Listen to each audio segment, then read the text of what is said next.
আসসালামু আলাইকুম। আমি হাজী জাহাঙ্গীর বলছি, ডোমকল ৭৫ নম্বর বিধানসভার বিধায়ক জাফিকুল ইসলামের বড় ভাই।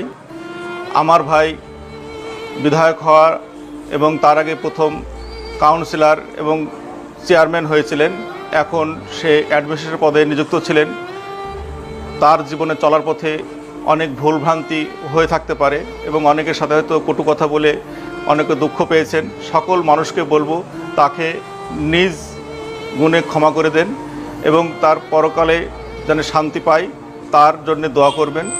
আমি আবারও বলছি যে আমার ভাই চলার পথে গ্রামবাসী, পাড়া প্রতিবেশী এবং এলাকাবাসী এবং ডোমকলবাসীর কাছে এবং ডোমকলের বাইরেও যারা শুনবেন তাদের কাছে অনেক ভুল হতেই পারে, তার সেই ভুলটাকে ক্ষমা করে দিয়ে আপনারা তাকে মার্জনা করবেন। এবং আজকে শুক্রবার 2:30 তার জানাজা হবে গোবিন্দপুর গোরস্থান ময়দানে। সকলকে বলবো তার জানাজায় শরীক হয়ে তার জন্য একটু দোয়া প্রার্থনা করতে। আসসালামু আলাইকুম।